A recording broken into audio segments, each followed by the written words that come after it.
Que así estuvieron tus compañeros en las otras clases, en la mañana. Hola, profe, buenos días. Solamente nos conectamos Lore y yo. Ah, ok, listo. Bueno, está bien. Bueno, vamos a comenzar esta ocasión. Y bueno, hoy vamos a ver el tema del Código Penal, tal y como están los delitos en materia de responsabilidad penal. Y yo te decía la clase pasada, que en el caso de, bueno, te decía a ti y a Gloria, que fueron los que se conectaron la semana pasada, que existen dos tipos de responsabilidades en materia médica. Uno es la responsabilidad administrativa, que da lugar a la suspensión de la cédula profesional, y la otra es la responsabilidad penal en base a los delitos que se pueden estar cuadrando por el tema de las cuestiones médicas.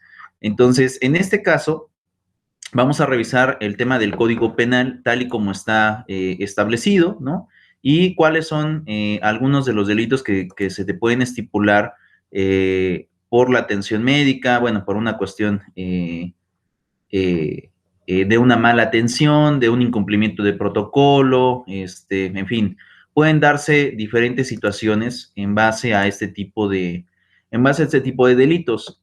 Sin embargo, hay un apartado especial, no está en el Código Penal, por eso también hay que ser muy conciso, que habla acerca de los delitos cometidos por médicos cuando no se cumplen con ciertos protocolos de actuación.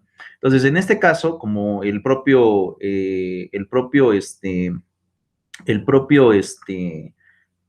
programa nos marca, es revisar el tema del Código Penal, no habla acerca de la otra situación, pero lo vamos a complementar con este nuevo apartado que se logra estipular para el tema de la responsabilidad médica y que, bueno, hoy en día es muy amplio, sobre todo en ciertas cosas, y hay algunas ambigüedades, por ejemplo, ahorita con el tema del COVID, cómo es que se están aplicando los tipos de tratamientos.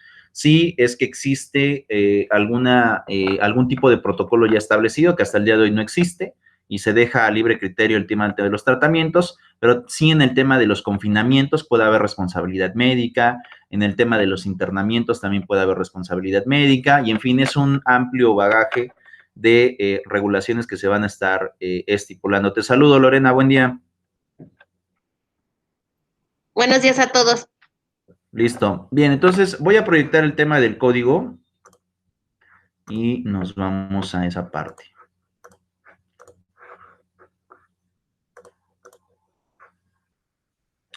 ¿De acuerdo? Bueno, entonces tenemos esta situación. Voy a hacer un poco más grande el código porque creo que no se ve. Y les pido otra cosa. Esta es una situación que me pasó en la mañana. Yo llevé a cabo la reproducción de mi pantalla y de repente o de la nada se dejó de compartir para ustedes. Y a mí me aparecía que todavía se estaba compartiendo. Entonces, si es que llega a pasar aquí con ustedes, ojalá me lo digan de inmediato. Es decir, profe, ya no se está proyectando nada. Para que vuelva yo a quitar el compartimiento y lo vuelva a compartir para que se corrija esa situación, porque sí me pasó en las dos clases pasadas, me pasó, estaba yo compartiendo y de repente me dicen los alumnos se quedó en negro, tuve que eliminar y volver a compartir para hacer la corrección, pero bueno, si llega a pasar, por favor les pido que me lo puedan hacer saber. Sí, profe, lo avisamos. ¿De acuerdo? Listo, entonces estamos en esta situación. Vamos con el tema de la cuestión médica en base al primer criterio. Y este primer criterio que tenemos está regulado en el artículo 30 sobre el tema de la atención médica y nos vamos a ir al tema o al delito, mejor dicho, de que pertenecen a las sanciones pecuniarias, es decir, que corresponde al tema de la reparación del daño. Esto es algo muy importante. No por el hecho de que sean situaciones médicas, quiere decir que únicamente vamos a estar inculpando al médico y que pues cumpla años de prisión. No, porque recuerden que en cualquier procedimiento de cualquier delito, con la nueva reforma del Código Penal o la nueva reglamentación del sistema acusatorio, una de las cosas que más se está buscando es el tema de la reparación del daño. Nada más aquí, ojo con algo muy importante. La reparación del daño en el nuevo procedimiento penal, es más, voy a dejar de compartir el código y eso lo explico de manera rápida. La reparación del daño en materia penal no necesariamente es con dinero. Vuelvo a repetir, no necesariamente es con dinero. ¿de acuerdo? El propio código te establece que se pueden generar otro tipo de acciones para poder corresponder o responder al tema de la reparación del daño, ya sea con la restauración del objeto, ya sea incluso con trabajo comunitario, es decir, para la sociedad, entre muchas otras cosas más. Pero comúnmente, esto no se hace así, ¿no? Lo que la mayoría de personas quiere para reparación del daño es dinero. Es lo que la mayoría de personas quiere, ¿no? Ahora, el problema de la reparación del daño es que hay algunos delitos que no se pueden estimar por cuestión de dinero. Es decir, no hay una tabla que nos diga, pues vale esto, sino que de alguna forma se va a consideración y criterio del juzgador. Entonces, algunas cosas no se pueden poner. Por ejemplo, les doy un ejemplo, ¿no? El tema de una muerte, ¿cuánto vale una persona fallecida? El código no te establece, no hay un tabulador tampoco de cuánto es lo que equivale a una persona fallecida. Simplemente la reparación del daño depende de la pretensión que quiera hacer la familia. Y pues ahí hay muchas variantes, ¿no? Yo he visto de manera particular muertos que han pagado, ¿no? Literalmente los han pagado en 250,000 pesos. El más caro que he visto ha sido de 850,000 pesos. Y también me ha tocado ver personas que no quieren reparaciones del daño, o sea, como tal, no están dispuestas a otorgar el perdón y la reparación del daño no la estiman ellos, sino que se esperan hasta que el juzgador, pues ahora sí, evalúe a la persona que acaba de fallecer. Entonces, hay muchas cosas como se dan en el tema de los procedimientos. No es como tal una regla de que, bueno, pues te pago tanto y ya salvamos la responsabilidad. No, por el contrario, sino que a veces depende de la estimación de la familia y a veces, si la familia no quiere hacer la estimación, dependeremos del criterio del juzgador para ver cuánto vale una persona fallecida. Ahora, en este tipo de cosas resulta un poquito complicado, ¿no? Porque si yo, ejemplo, les hago la pregunta aquí, a ver, chicas, ¿cuánto vale una persona? Estoy seguro que ustedes me van a responder, pues no hay un dinero que estime una persona, pero para el nuevo Código de Procedimientos Penales, a lo mejor no hay un número en específico, pero sí existe la posibilidad de poder pagar a un fallecido y se acabó y te quitas del problema para poder tener una reparación sin ningún tipo de problema. Ahora, les hago la pregunta y les formulo la pregunta. Chicas, para ustedes, ¿cuánto vale una persona?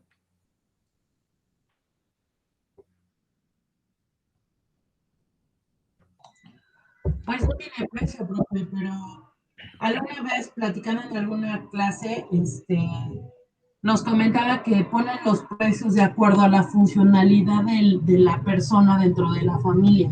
No sé, obviamente es más caro una persona en sus 20 que una persona en sus 70, ¿no? Pero pues no me atrevería a dar una cifra, honestamente.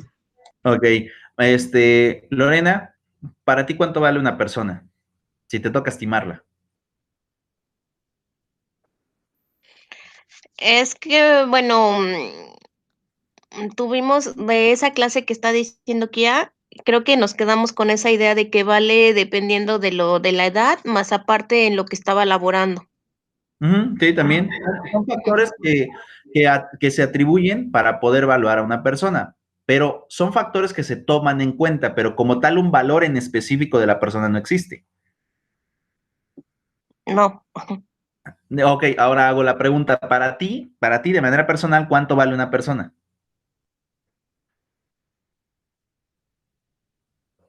No, la verdad no sabría yo cuánto vale una persona. O sea, yo Ok. creo que yo me iría con lo que ya le dije. Ok, listo, bien, los criterios considerativos para evaluarla. Ok, está bien. Aquí la situación, como yo les decía, es que no hay un criterio firme de que, pues por una persona tanto, ¿no? O una persona que se dedica a ser albañil vale tanto, una persona que es profesionista vale tanto, no hay. Son criterios que toma el juez los toma en cuenta. Pero tú, si quieres llegar a un arreglo, ¿no? Para, obviamente, ya sea para un procedimiento abreviado dentro del procedimiento penal, o bien el otorgamiento del perdón, te toca a ti hacer la propuesta de cuánto quieres que te paguen para poder ir a la reparación, ir al otorgamiento del perdón, o bien ir al procedimiento abrevado, es decir, que el sujeto se declare culpable y que haya una reducción de la pena del delito que originalmente le correspondería durante este tipo de procedimiento. Entonces, de alguna forma ahí como que resulta un poquito complicado, ¿no? El decir, bueno, pues, ¿de cuánto vale alguien, no? Sin embargo, lo que a nosotros nos toca como abogados siempre es decirle al cliente, bueno, ¿cuánto quiere usted, no? Porque al final de cuentas, el cliente siempre te va a decir, bueno, no, yo quiero que el sujeto pague, ¿no? Ok, pero pues va a pagar ¿con qué objeto? O sea, usted lo quiere meter a la cárcel, o mejor saca una lana y de alguna forma, usted cobra y el sujeto a lo mejor llega a tener una reducción de la pena. Ya dependerá de ahí de lo que diga el cliente, porque hay clientes que te dicen, me cueste lo que me cueste, quiero ver a la persona en la cárcel y pues hay que hacer eso. Y hay otras personas que te dicen, no, pues, pues sí, mejor llega una reparación del daño y que me paguen tanto, ¿no? Por ejemplo. Entonces, bueno, ya es una cuestión ahí que puede tener como directrices, ¿no? Algunos cambios para poder generar el valor de la persona. Pero bueno, vamos al tema otra vez del código. Y vemos esta situación. Voy a ir. Y voy sobre el Código Penal. Este tipo de fracción es el tema sobre las sanciones pecuniarias, que es dinero, el tema de las multas y las reparaciones del daño. Y la fracción que nos estipula en este caso, este apartado es la siguiente, dice, artículo 30, la reparación del daño debe ser integral, adecuada, eficaz, efectiva, proporcional a la gravedad del daño causado,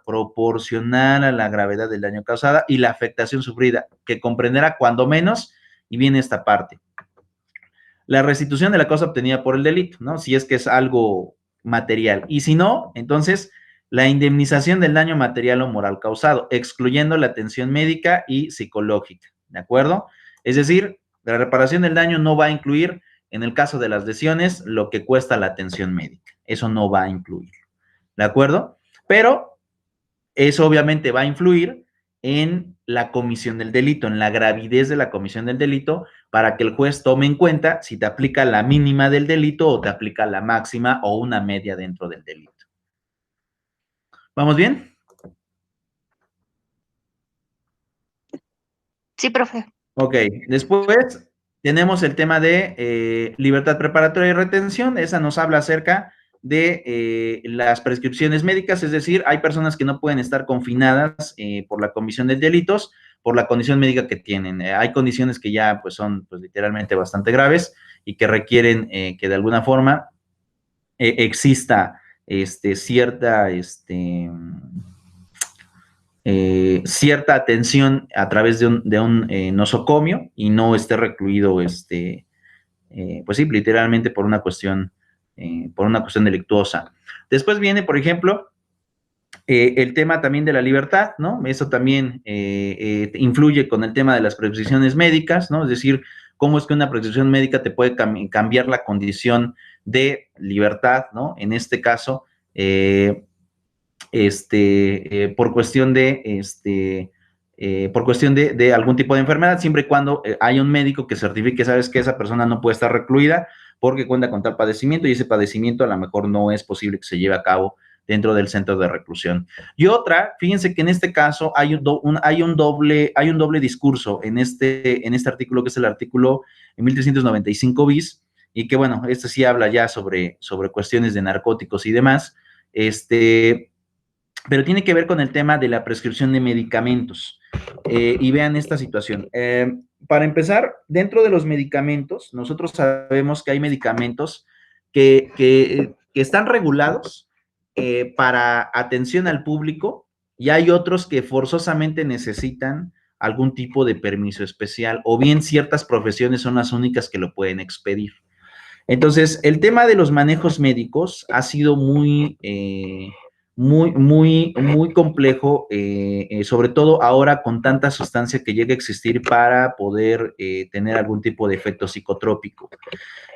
Normalmente cuando acudimos a psiquiatras, ¿no? Que son médicos también, pero con especialización en psicología, una combinación de las dos, tanto de salud como de psicología, ellos llegan a prescribir ciertos medicamentos, o bien especialistas, ¿no? Ya sea que sean de temas neuronales, del sistema nervioso, cualquier especialista que llegue a manejar algún tipo de medicamento controlado.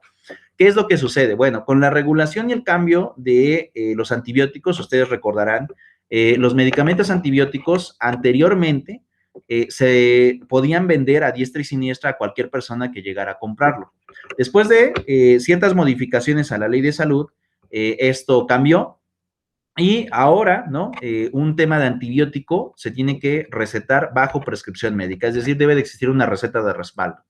Pero hay otro tipo de medicamentos que no solamente requieren que sea una receta de respaldo expedida por un médico, sino también que exista un tratamiento y así como también una especialización del médico que la va a estar recetando por lo controlado del medicamento. Entonces, por ejemplo, ahí podemos encuadrar a algunos medicamentos que hoy en día se han ocupado sobre todo para calmar dolores, ¿no? Y ahí ya estaremos hablando del clonazepam, de la morfina, incluso, por ejemplo, de la ketamina, que es otro medicamento que se ocupa sobre todo en animales para calmar ciertos dolores. El problema de estos medicamentos, ¿no? En el caso de las responsabilidades médicas, es que el hecho de que tú lo prescribas y que des una receta, la receta va a formar un antecedente sobre el médico. Y en este caso, el sector salud o la Secretaría de Salud está muy pendiente de qué tipo de médicos y con qué constancia están recetando ciertos medicamentos. Entonces, sobre eso también se puede adquirir cierta responsabilidad sobre el tipo de tratamiento o sobre el tipo de medicamento que se esté generando. No sé si alguna de ustedes conozca los efectos del clonazepam, de la morfina o, por ejemplo, de la ketamina. Los tres sirven para calmar dolores, salvo el tema del clonazepam y todos estos medicamentos que se ocupan para poder conciliar sueños, pero que también resultan psicotrópicos. No sé si alguna de ustedes conoce un poco más acerca de estas sustancias.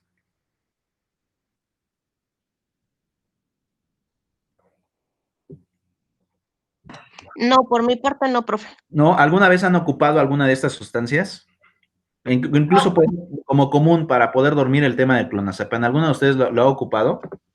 No, pero yo sí sé que sí es muy adictivo y que pues hay gente que ve la manera de, no sé, soltar hasta mordida para que les puedan expedir recetas, porque pues sí es un medicamento muy fuerte, ¿no? Y pues es adictivo. Exacto. Este tipo de medicamentos son legales, ¿no? O sea, eso es medicamento legal. Sin embargo, no solamente están regulados, sino que están limitados, ¿no? Es decir, no solamente basta que un médico general te lo recete, sino tiene que haber una especialización para poder recetar este tipo de medicamentos. Y es por eso que viene la regulación en cuanto al tema de medicamentos. Pero bueno, si no conoces mucho acerca de esto, bueno, el clonazepam es como que el medicamento más común que se ocupa para poder conciliar sueños. Este medicamento trae sustancias activas que sí, que en efecto, como lo dice Kia, pueden volverse adictivas. Sin embargo, pues bueno, la persona obviamente contempla un estado de bienestar tan placentero que puede llegar a dormir durante muchísimo tiempo.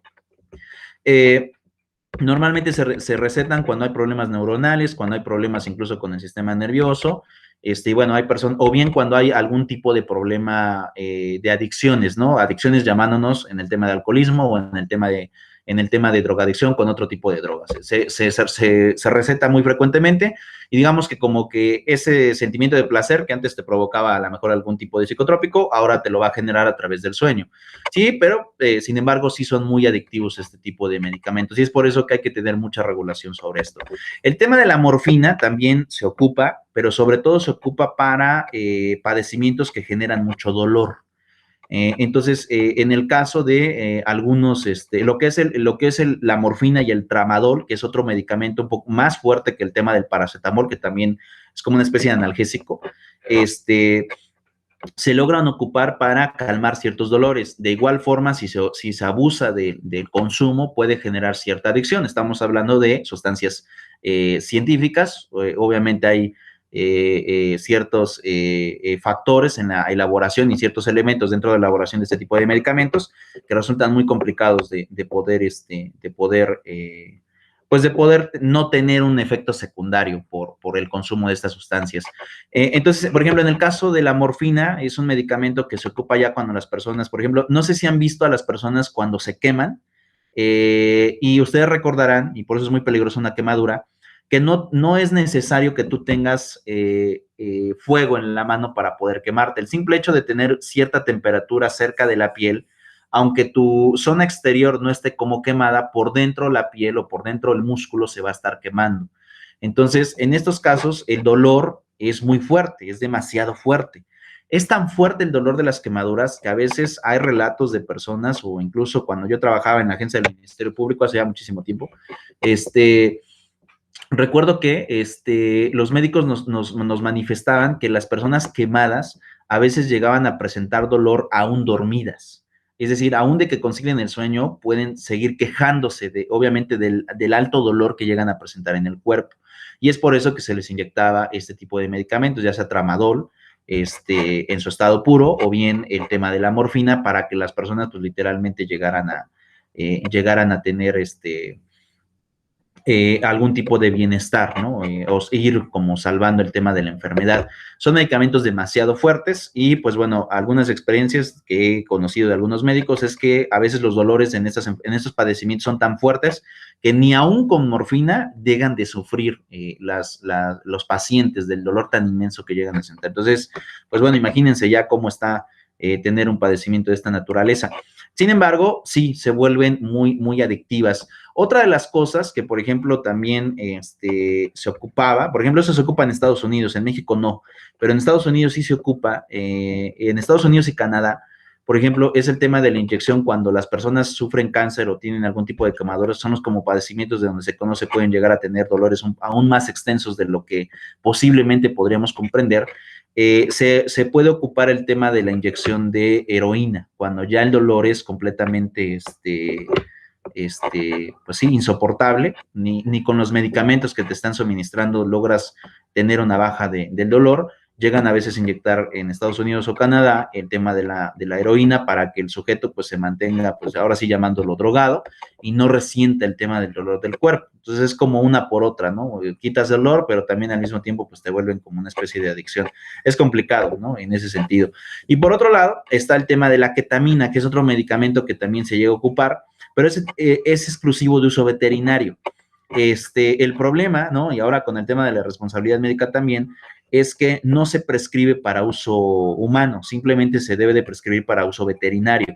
Pero esta sustancia en muchas ocasiones es adquirida por personas para poder estarse suministrando. Y bueno, el sentimiento en este caso, de acuerdo a los relatos que yo he escuchado de personas que llegan a inyectarse este tipo de sustancias, es que sienten un estado como de placer o bienestar en donde de alguna forma no duermes de manera corrida, sino que logras tener como que una especie de espasmos de sueño, duermes, despiertas, pero el momento en el que te despiertas es como si tuvieras algún tipo de placer y al mismo tiempo alucinación. Entonces, pues bueno, ya imagínense qué tan fuerte es el medicamento, que bueno, a pesar de que está prescrito y es legal para uso veterinario, algunas personas lo llegan a tener o lo llegan a ocupar erróneamente para uso humano y bueno, generan este tipo de efectos. Entonces, el tema de la responsabilidad no solamente va en el tema del tratamiento, sino también en qué tipo de medicamento es el que está recetando. Por eso ahora cuando se regula el tema de las recetas, normalmente un médico es muy cuidadoso a la hora del medicamento que te receta. Y de hecho, no sé si ustedes lo han observado, pero mucho médico no receta medicamento controlado, es decir, simplemente te recetan lo que comúnmente se ocupa para ciertos padecimientos, paracetamol, ambroxol, ¿no? Medicamentos muy ordinarios porque no quieren meterse en un problema precisamente por el tema de la expedición de medicamentos, que hoy en día pues está muy regulado y sobre todo sancionado para aquel que se le ocurra estar medicando pues sí, medicamento que simplemente o no es para el padecimiento o simplemente es para suplir esa deficiencia o esa petición del cliente, que como bien dice Kia, hay clientes que se hacen pasar como dolores extensos o bien se hacen pasar por lo que sea, con tal de obtener el tema de la permisión de la compra-venta del medicamento para poder estarse suministrando. Entonces, esa es otra forma de poder adquirir responsabilidad médica por el suministro de medicamentos, y sobre eso también hay que tener muchísimo cuidado. Bueno, ahorita les estoy mencionando algunos, ¿no? Pero obviamente el catálogo de medicamentos es demasiado extenso, no podríamos hablar ahorita de un catálogo pequeño, pero, pues bueno, de alguna manera, pues también se puede generar algún tipo de situación o condición por cuestiones médicas. Pero bueno, no sé si alguno de ustedes ha escuchado acerca de este tipo de medicamentos, tramadol, la ketamina, ¿los han escuchado? No, ¿nunca los habían escuchado? Ajá, sí, yo sí los he escuchado, pero pues no sé bien. Pero solo sé que son adictivos y que es difícil conseguirlos y y pues que son muy, muy fuertes, no son como cualquier medicamento ordinario. En efecto, sí son medicamentos sumamente fuertes. Y bueno, es complicado, ¿no? Fíjense que aquí, en este caso, y antes de que continúe con la siguiente parte, yo he visto que en muchas clínicas de rehabilitación lo que hacen es como cambiarte la adicción, ¿no? Yo lo he visto. Y tal vez yo no creo tanto en algunas clínicas de rehabilitación, o en el método de la clínica de rehabilitación, porque muchas de ellas cuando meten al interno, ya sea por alcoholismo o drogadicción, lo que hacen es como suministrarle medicamento y medicamento controlado. El problema es que si a lo mejor si era drogadicto, a lo mejor a la cocaína, pues ahora es drogadicto al clonazepam, ¿no? Entonces es como de, el consumo de ser ilegal se volvió legal, pero sigue siendo adicto. Entonces, lejos de poder, de alguna forma, quitarte, ¿no? Esa adicción, pues por el contrario, ¿no? Continúas con el tema de la adicción y eso genera pues cierto malestar o cierta nueva adicción hacia el cuerpo, lo cual no es muy conveniente tampoco. Pero sí, son medicamentos muy fuertes y por lo tanto, ¿no? No solamente están regulados, sino están controlados. Tú no puedes vender, por ejemplo, eso también es cierto, ¿no? Supongamos que adquieres un medicamento legal, ya sea ketamina para tu perro o, por ejemplo, a lo mejor clonazepam, porque no tiene sueño, el médico te receta clonazepam, esa caja que tú tienes no la puedes revender, ¿no? Por ejemplo, hoy es una práctica que se ocupa mucho, ¿no? Señores, tengo o me sobró medicamento, ¿no? De tal parte, ¿no? Por mi familiar que tenía cierto padecimiento, me sobró este medicamento. Vendo las cajas, ¿no? Para recuperar el dinero. No puedes, al contrario, si tú lo haces, también se estaría cometiendo el delito de narcomenudeo, porque es medicamento controlado. Entonces, si te sobra medicamento, o lo regalas porque no puedes revenderlo, aún y a pesar de que lo hayas adquirido de forma legal, es decir, con una receta médica. Tú lo compras para consumo de tu familiar o para consumo de tu paciente, pero no para poder revenderlo. No puedes hacer eso porque si se lo llegas a hacer, se toma, de acuerdo a la ley de salud, se toma como el delito de narcomenudeo, precisamente porque el medicamento es controlado y no se permite la reventa, solamente la venta bajo prescripción médica. No sé si sabían eso.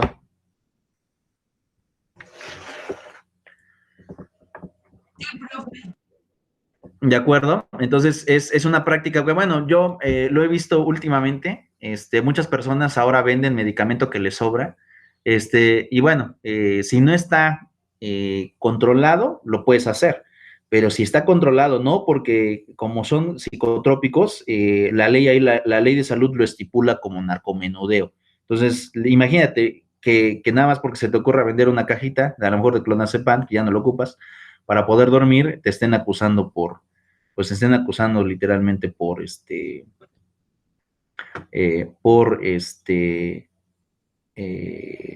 narcomenudeo, pues ahí se vuelve un poquito más complicado. Ahora, vean este tema, el tema de la trata de personas o trata de personas con menores de 18 años de edad o personas que no tienen capacidad para comprender el significado del hecho o personas que no tienen capacidad para resistirlo. Recuerden los siguientes más, apúntenlo ahí en su libreta. El Código Civil Federal establece dos tipos de incapacidad. En el propio Código Penal, Civil Federal establece dos tipos de incapacidad. Uno es la incapacidad natural, póngale ahí en 2 puntos y seguido.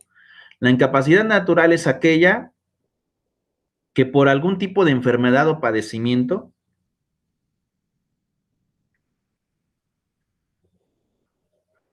se limita la comprensión del sujeto. Se limita la comprensión de un sujeto. Por ejemplo, si tú tienes un enfermo a lo mejor con una especie de tumoración o algún enfermo con algún tipo de padecimiento neuronal, pues no importa que no hayas llevado un juicio, ¿no? El simple padecimiento ya lo está limitando a tomar decisiones y sobre eso también se le conoce como incapacidad natural. Por otro lado tenemos la incapacidad legal. Incapacidad legal.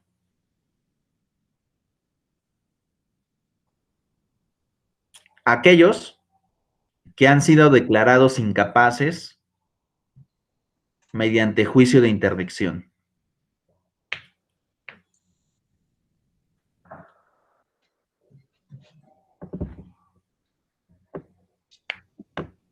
Perdón, profe, aquellos que han sido, ¿qué, perdón? Declarados incapaces por juicio de interdicción. Sale. ¿De acuerdo? El juicio de interdicción es aquel en donde tiene por objeto declarar a una persona incapaz. Ahora, el Código Civil Federal te establece esas dos definiciones, pero de manera subjetiva y adjetiva, ustedes recordarán que también incapaces se les conocen a los menores de 18 años, son incapaces.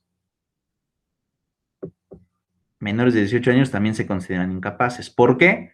Porque de acuerdo a la ley, y aquí lo voy a poner entre paréntesis, de acuerdo a la ley, un menor de 18 años no comprende los actos que realiza. No comprende los actos que realiza. De acuerdo a la ley. Y digo de acuerdo a la ley, y repito mucho esta frase, porque bueno, yo creo que hoy en día habría que preguntarnos si realmente es así, como se estipula en la doctrina y como se estipula en la ley, que hasta los 18 años se realiza la conciencia del sujeto sobre el acto que realiza. Sin embargo, y aquí lo voy a poner entre paréntesis, hoy en día hemos visto que el índice delictivo, es decir, la mayoría de chicos que ahora llegan a delinquir antes de los 18, bueno, llegan a delinquir, muchas veces son menores de 18 años, cometiendo delitos como por ejemplo homicidio.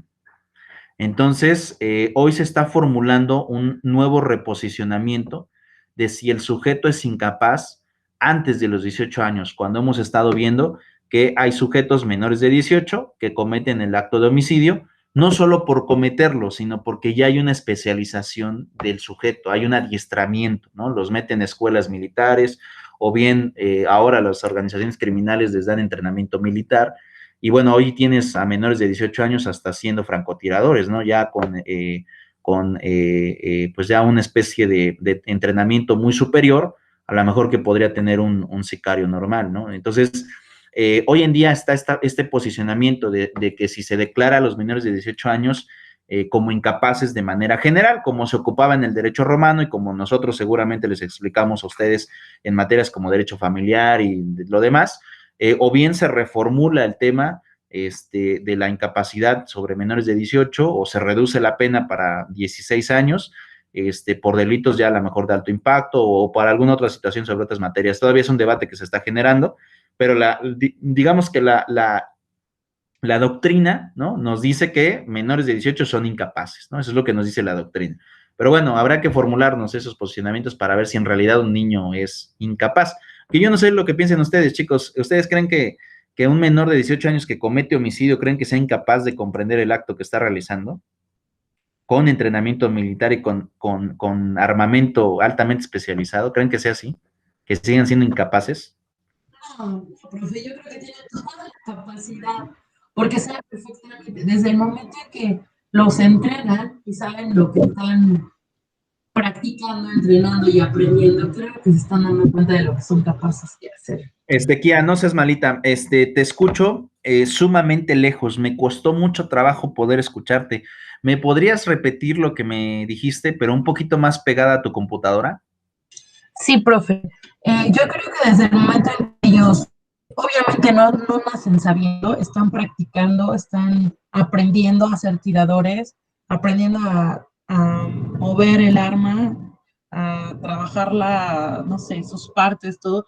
Por supuesto que están comprendiendo lo que pueden llegar a hacer con un arma, entonces sí creo que son capaces.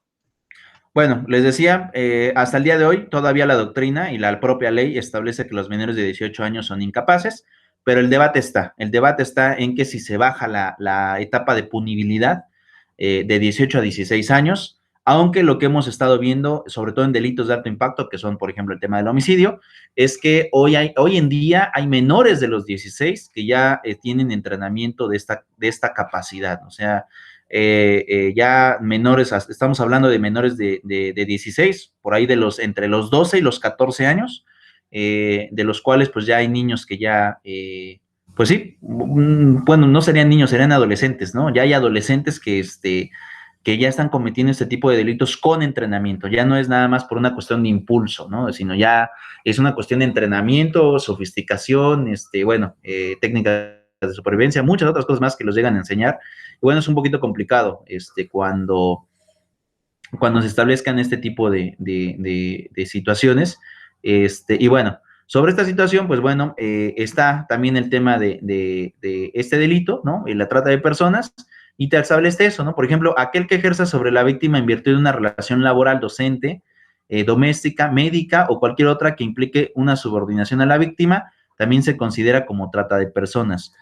En este caso de la situación médica, entra el tema de los delitos, por ejemplo, del robo de órganos, ¿no? Que eso también implica cierta responsabilidad, ¿no? Y esto es algo muy importante. Cuando se habla acerca del delito de trata de personas, no necesariamente es única y exclusivamente hablar de sexo, ¿no? Es como, por ejemplo, lo más común que comprenden las personas cuando se habla acerca del delito de trata de personas es como explotación sexual. Pero no solamente a eso se refiere. También se puede referir a una cuestión venta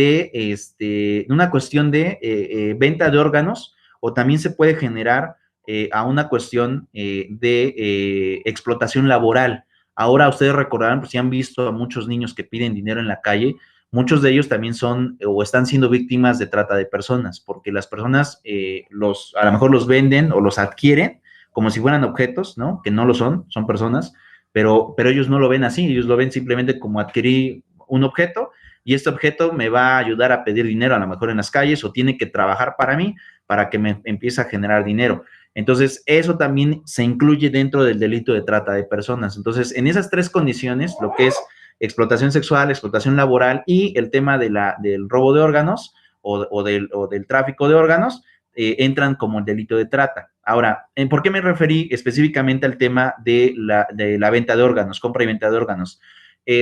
Porque es bien sabido, ¿no?, que una persona normal no basta con matar a una persona para extirparle los órganos, sino que debes de tener cierto conocimiento para poder retirar los órganos y conservarlos para poder trasladarlos al lugar de aquella persona que dentro del mercado negro trata de adquirir un órgano de esta naturaleza.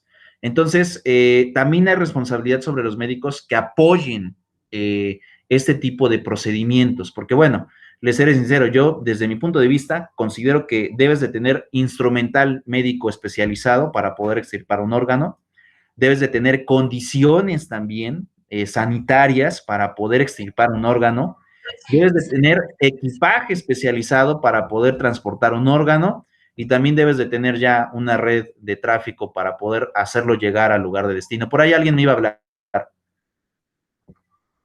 Yo, que también deben de tener conocimiento de si son compatibles.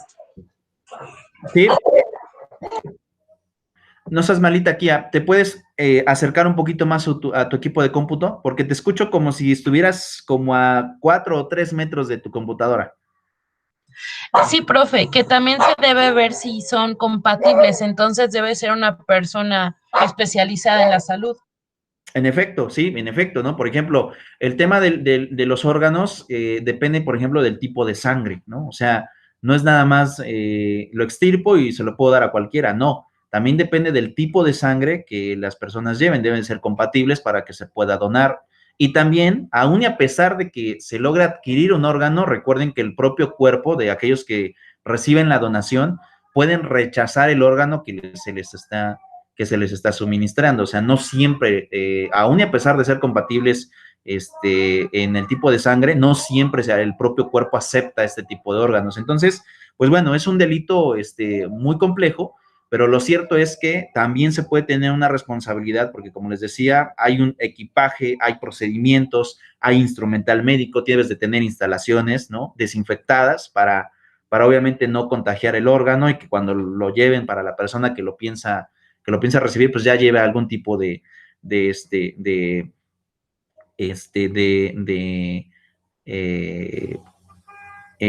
infección, ¿no?, que lo pueda, pues, postergar para toda la vida. O sea, hay muchas cosas que se tienen que ver, ¿no? Antes, por ejemplo, yo recuerdo que, por ejemplo, antes en los controles de donaciones de sangre, era como muy fácil que hubiera infecciones por las transfusiones de sangre que se llegaban a hacer, porque no existían tantos controles, ¿no?, y estudios sobre la sangre que se lograba extraer de una persona para poder pasarla a otra. Hoy en día esto ya es muy complejo porque, bueno, te hacen pruebas rápidas, ¿no? Lo más rápido que, y seguramente ustedes también lo han vivido, cuando tú llegas a donar sangre, lo primero que te preguntan es, o mejor, o lo primero que te dicen es que si tienes o si crees posible tener algún tipo de enfermedad de transmisión sexual.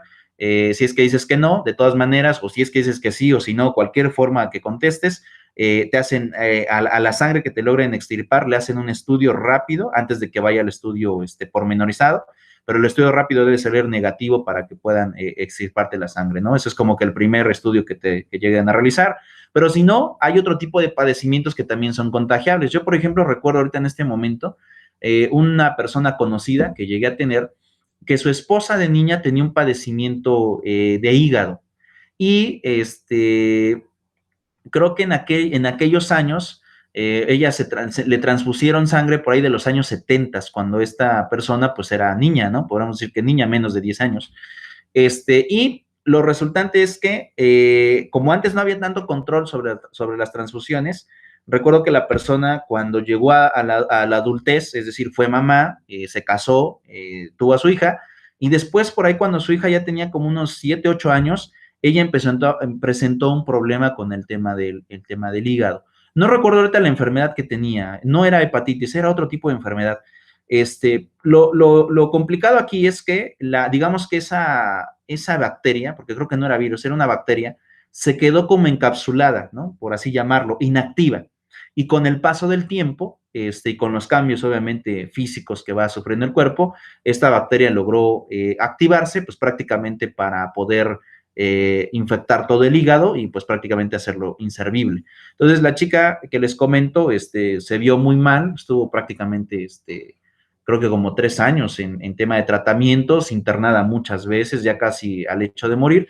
Y es muy complejo el tema de la donación, el tema de transfusiones, y como dice aquí, no solamente es poder extirparlo, sino también debes de conocer, ¿no? Qué tipo de sangre era la persona, o bien hacerle una prueba para ver qué tipo de sangre era, y de ahí poder ver el tema de la compatibilidad. Pasan muchas cosas. Lo cierto es que, pues bueno, esos procedimientos también pueden generar responsabilidad médica. Y en el caso, fíjense, yo conozco ahorita que estaba hablando acerca de estos delitos, recuerdo por ahí del año 92, 96, salió una nota, y eso sí lo recuerdo bien, porque apenas incluso, bueno, no apenas, sino hace como 4 años di una clase acerca de eso. Se logró conocer de algunos médicos del IMSS que llegaron a efectuar el quitar órganos a personas que ya, pues ya habían fallecido dentro de las instalaciones del Instituto Mexicano del Seguro Social. Y bueno, al final les lograron, o lograron dar con los 2 médicos, eran 2 médicos, y les dieron la sanción, que en este caso pues es el delito, y aparte hubo el retiro de la cédula profesional para esas personas que no solamente fueron a la cárcel, sino también se les quitó el tema de la profesión. Pero imagínense, ¿no? Es decir, cómo se llevaban a cabo esas prácticas anteriormente. Y pues bueno, yo no creo que hoy en los institutos de salud no se lleve a cabo este tipo de procedimientos, ¿no? Es más, si ustedes manejan, seguramente dentro de la licencia de conducir también les preguntan si quieren ser donadores de órganos o no. Y desde ahí se otorga el permiso o no de que los órganos se puedan ocupar para otras personas, ¿no? Si tú dijiste que sí, seguramente el médico va a tratar de retirar, o el procedimiento o la institución médica va a tratar de retirarte los órganos, porque tú previamente ya diste ese tipo de consentimiento, ¿no? Si dijiste que no, pues simplemente tú como familiar tienes que estar muy pendiente de que pues no lleguen a extirpar ningún tipo de órgano a tu familiar. E incluso también los propios médicos a veces les preguntan a los familiares, ¿van a donar los órganos? Y ya los familiares tendrán que decir o decidir si sí quieren donar o no donar los órganos de su familiar que está siendo atendido. No sé si conozcan casos de esos, de algunos conocidos que les hayan preguntado esto, chicos.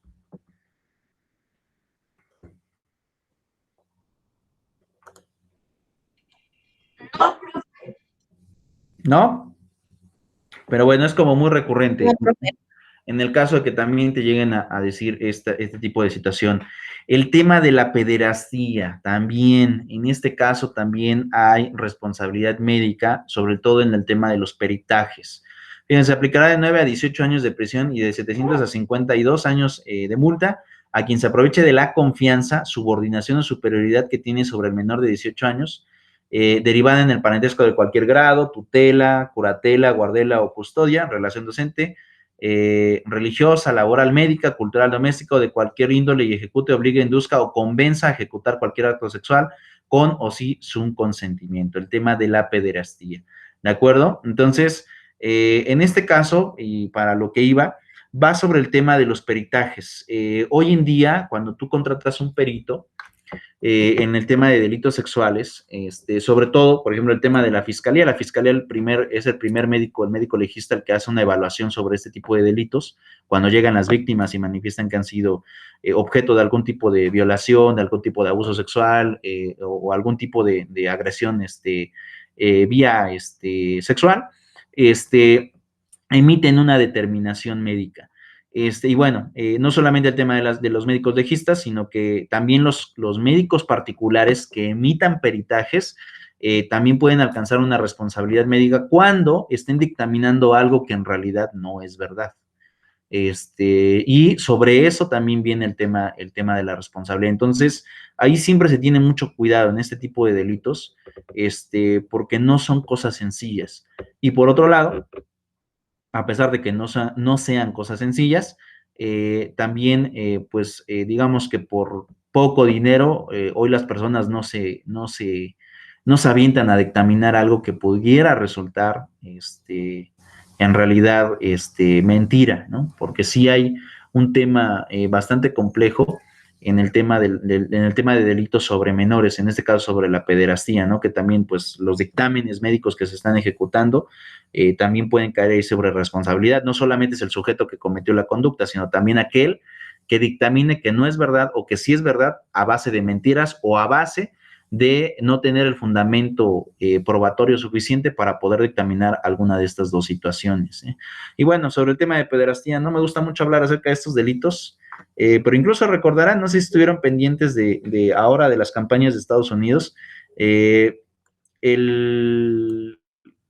coordinador de campaña de Hillary Clinton, que después se añadió a la actual campaña de Biden, fue acusado en Estados Unidos por el tema de pederastía. No sé si vieron eso.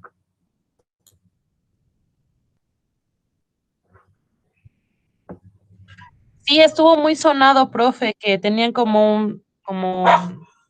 no sé, que tenían a muchas chicas menores de edad que pues las utilizaban sexualmente. Por ahí. Había una situación por ahí un poco compleja del caso de Pizzagate en 2006. De hecho, ese caso sí le pegó a Hillary Clinton y bueno, en 2016 ganó Trump en la elección de Estados Unidos y ahora la gana Biden, pero Biden trae la misma gente que traía Hillary Clinton y bueno, fue ahí como muy sonado, ¿no? Este negocio de pizzas en donde la gente llamaba por teléfono, pedía en teoría pizzas, pero en realidad no llegaban pizzas, sino llegaban niños menores de edad y bueno, por ahí hay un supuesto video que circula en redes sociales. Yo lo logré ver en YouTube porque lo subieron a YouTube, de una violación que hace este coordinador de campaña de Hillary Clinton, llamado John Podesta, así se llama, ese coordinador de campaña, en donde supuestamente está violando a un menor de edad, ¿no? Derivado de este negocio de pizzas que era como la fachada para poder cometer los delitos. Y bueno, es una situación que hasta el día de hoy no ha sido comprobada para este sujeto, pero todavía siguen las determinaciones y las continuaciones legales, ¿no? En cuanto a este tipo de delitos, pero sí es bastante complejo cuando se habla acerca de ellos, ¿no? Cuando llegan a tener algún tipo de situaciones de esta naturaleza. Y bueno, ¿cómo ven, chicos? Eso es lo que habla el Código Penal, a grosso modo, de los delitos en materia de responsabilidad sobre pues algunos procedimientos. La verdad es que es muy escueto el tema, muy escueto en el tema de que no estipula como tal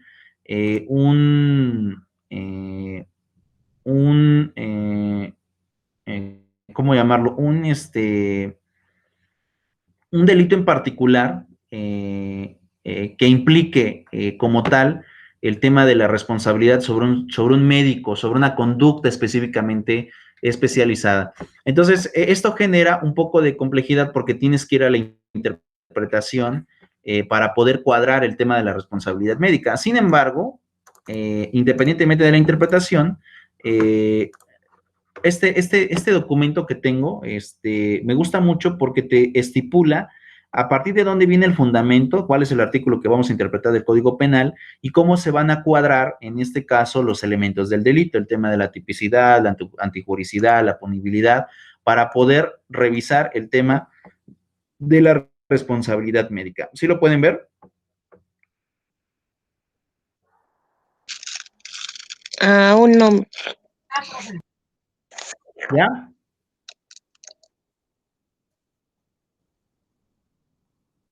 Ok.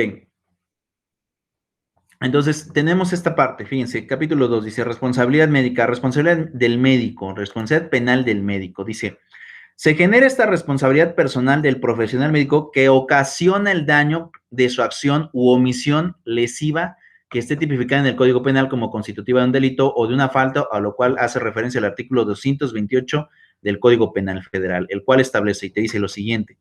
Los profesionistas, y esto es muy importante porque no solamente aplica para el médico, aplica para todos, dice, los profesionistas, artistas o técnicos y sus auxiliares serán responsables de los delitos que cometan en el ejercicio de su profesión.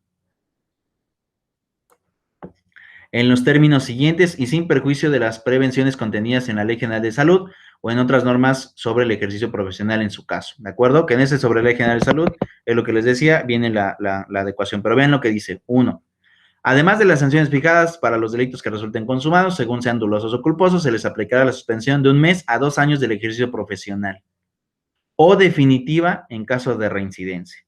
O sea, aquí ya tenemos la consecuencia de caer en una responsabilidad de esta naturaleza. En pocas palabras, suspensión temporal o definitiva de la cédula profesional. A eso se refiere. Y 2, te dice, estarán obligados a la reparación del daño por sus actos propios y por los auxiliares, cuando estos obren de acuerdo con las instrucciones de aquellos. Esas son las 2 consecuencias que va a tener un médico. Suspensión de cédula, temporal o definitiva, y la reparación del daño. El fundamento está en el artículo 228 del Código Penal.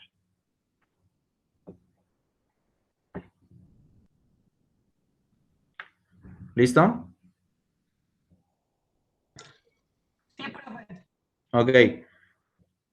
Luego vean, dice, la comisión por parte de los profesionales médicos o de delitos o faltas genera una personal responsabilidad penal de profesional y si de esta se derivan daños, también la responsabilidad civil. Por tanto, su obligación es indemnizatoria.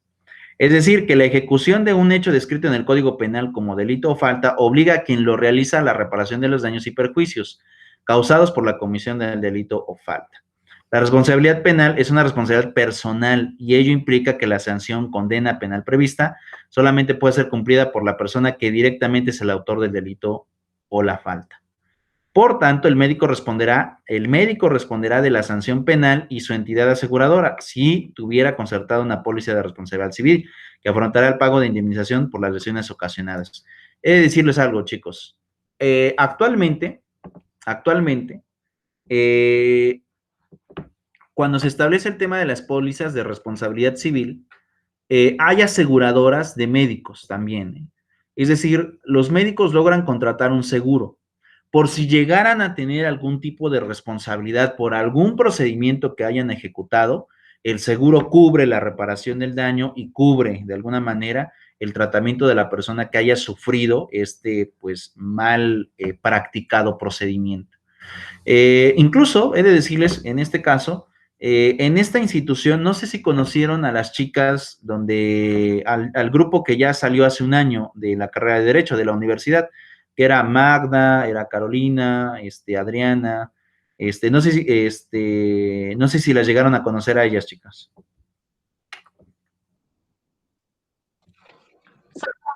No, bueno. Oh, perdón, profe. ¿A quién? A Magda. Ok, bueno, una de esas chicas de ese grupo de Magda, se llamaba Carolina, ella trabajaba para una aseguradora de médicos. Y no solamente trabajaba para la aseguradora, sino que ella estaba en el departamento legal, es decir, que la aseguradora de médicos no solamente contemplaba el pago de los daños, sino también contemplaba la defensa legal de los médicos. Entonces, ¿qué era lo que pasaba? Normalmente, y bueno, ¿qué es lo que pasa cuando te topas con ese tipo de despachos? Normalmente, cuando tú denuncias al médico y viene, obviamente lo mandan a citar, viene la comparecencia, ellos no comparecen solos. En la gran mayoría de médicos, no comparecen solos, porque la gran mayoría, todos los médicos que trabajan en alguna institución hospitalaria, ya sea de sector salud público o privado, tienen normalmente contratado este tema de la póliza de responsabilidad civil con algún tipo de aseguradora. Entonces, de inmediato tratas con este tipo de personas y lo que la mayoría te ofrece es dinero. Es como de, ¿sabes qué? No me quiero ir al pleito, ¿no? Te ofrezco tanto de dinero ya que acabe el problema. Y si no, pues lo litigamos hasta que me compruebes el delito. Pero, ¿qué es lo que sucede? Normalmente los médicos cuando llegan a cometer algún tipo de error te responden con la cédula, ¿sabes qué? O sea, me hago responsable y te pago, tratando de obtener el tema de el otorgamiento del perdón sobre el delito y obviamente que ya se dé carpetazo al no ejercicio de la acción penal y de alguna manera se pueda continuar con el pago de la reparación del daño sin ningún tipo de problema. Pero bueno, es lo más común que llega a pasar. Si no existiere esa póliza, ¿no?, de responsabilidad civil para poder hacerle frente a este tipo de gastos, de todas maneras, el tema de la responsabilidad administrativa, que es la suspensión de la cédula profesional, esa continúa de mero trámite. Y sobre esos hay que tener mucho cuidado. Ahora, vean esta parte. ¿Cuáles son los elementos de la responsabilidad penal médica? Y bien aquí, por ejemplo, ustedes en su clase de penal vieron los elementos del delito de manera genérica, ¿no? La tipicidad, antijuracidad, culpabilidad de manera genérica. Este documento me gusta porque no te los encuadra de manera genérica, sino ya te lo está diciendo enfocado al tema médico. Y vean, dice, se requiere de los 3 elementos para que un hecho por mala praxis pueda ser imputado a un médico. O sea, que un procedimiento mal ejecutado, se ocupas estos 3 elementos para que pueda darse la comisión del delito, que se pueda presumir que sí se cometió un delito en ese tipo de procedimientos. Y, por lo tanto, ese sí les voy a pedir que me los copien, ¿de acuerdo? Estos, tipicidad, antijuricidad y culpabilidad. Cópienos, chicos. Elementos para comprobar un delito médico.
¿Sí los ven bien o hago más grande el documento?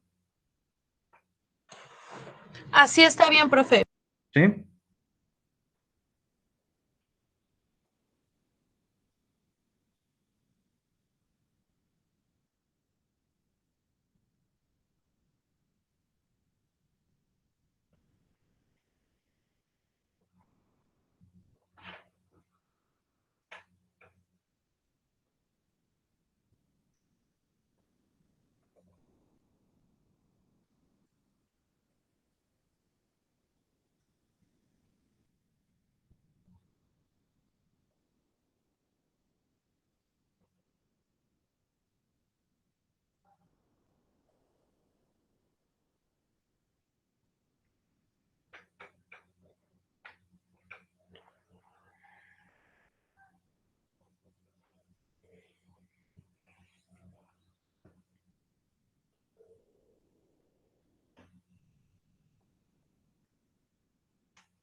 Listo, profe. ¿Listo? Lorena.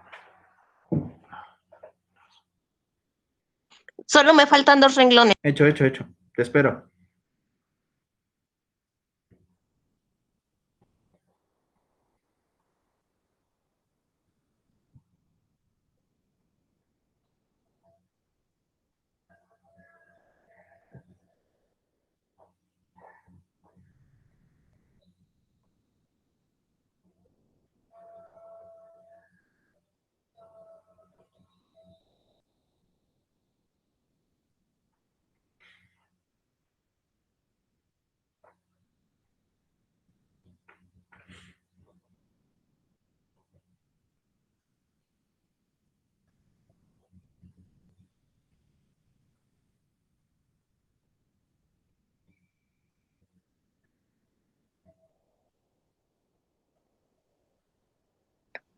Ya, profe, gracias. Listo, entonces los analizamos.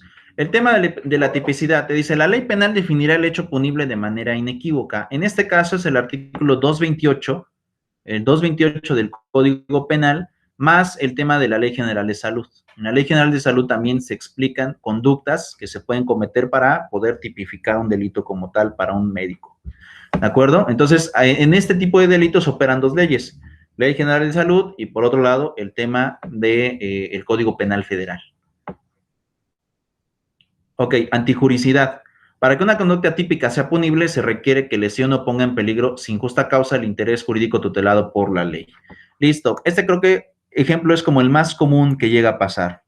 Y bueno, chicas, ustedes creo que me habían manifestado, no sé, sí fueron ustedes, creo, que fueron, ustedes o dieron su procreación, ¿no?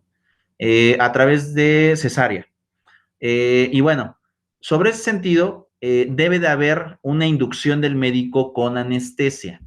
¿Qué es lo que pasa con este medicamento en el tema de las anestesias? Es muy común que, bueno, no solamente en el tema de dar a luz, sino también en otro tipo de procedimientos cuando se ejecuta algún tipo de inyección de anestesia, algún médico se pueda pasar de esta sustancia. Y bueno, como ustedes saben, cuando un médico se pasa de anestesia, una persona incluso puede llegar a perder la vida por el exceso de suministro de esta sustancia. Entonces, es delicado el poder suministrar este tipo de conductas y bueno, ¿qué es lo que sucede? Si se logra comprobar que el sujeto causó un daño, ¿no?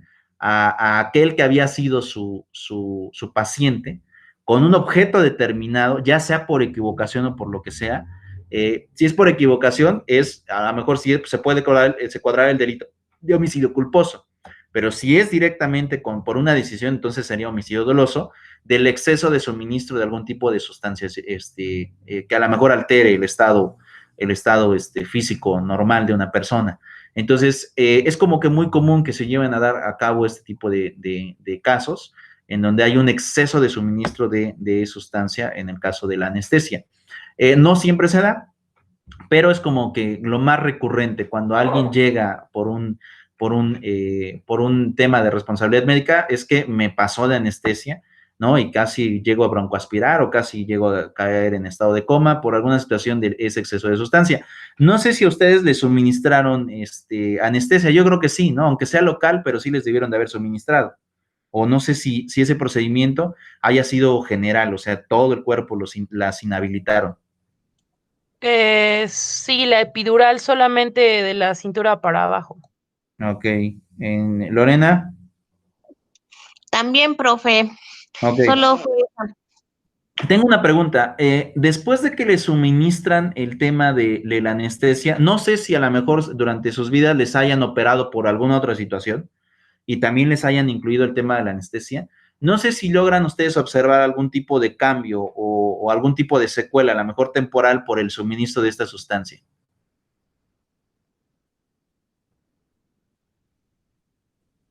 Bueno, no, profe, a mí no tuve ninguna secuela. ¿No? Ok, en teoría, ¿no? Es un medicamento que no es dañino para el cuerpo, en teoría, lo voy a poner entrecomillado. Pero sí he escuchado algunos casos de personas que manifiestan que como que les cuesta, por lo menos durante las próximas 24 horas, como tener una comprensión al 100% cuando se les suministra este tipo de medicamento. Ya que quedan como que de alguna forma espaciadas, ¿no? Y como que no concentran la atención tan fácil o tan rápidamente, hasta que se les diluye el efecto del medicamento.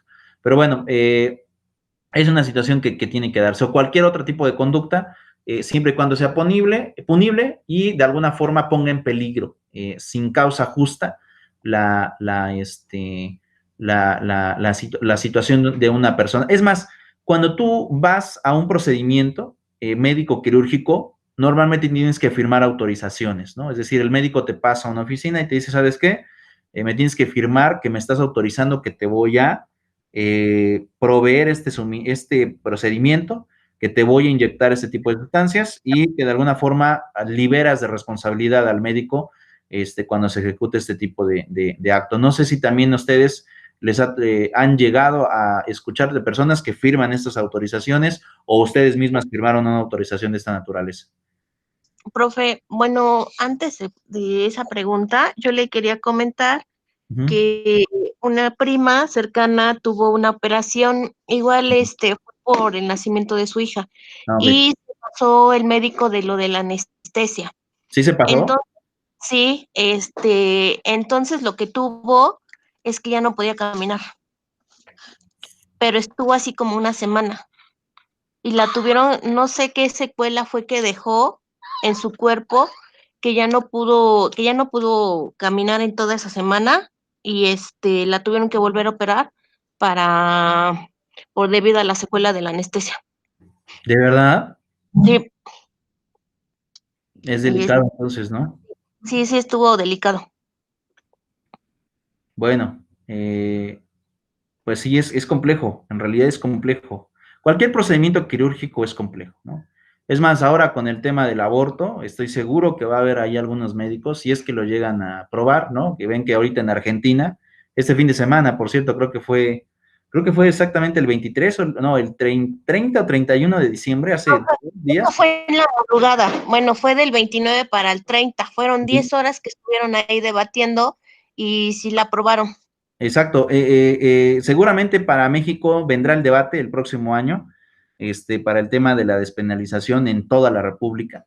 Pero independientemente de eso, yo creo que cualquier procedimiento, aunque sea legal, aunque sea en una institución médica, es complejo y más un tema de aborto. Entonces, pues veremos qué es lo que resultan o si no hay médicos denunciados también por a lo mejor llevar a cabo un mal procedimiento de aborto, aún y a pesar de que se legalice, puede darse también una comisión de delito por algún tipo de procedimiento mal practicado. Pueden darse muchas situaciones y estoy seguro que muchos médicos se van a rehusar a llevar a cabo un procedimiento de esta naturaleza y muchos otros dirán que sí los hacen. Entonces, pues bueno, veremos qué es lo que sucede, porque es interesante la postura en cuanto a ese delito.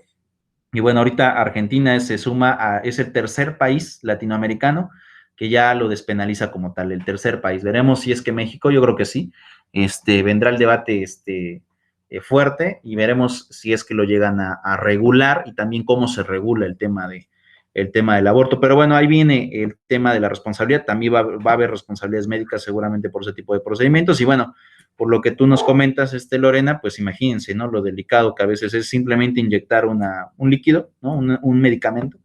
En este caso, como tú no los comentas, pues se pasó y vean la secuela, ¿no? La pérdida de la movilidad de la mitad de las piernas o la mitad del cuerpo pues es complicado, ¿no? Da miedo, ¿no? O bueno, no sé, en mi caso particular a mí me da como miedo, ¿no?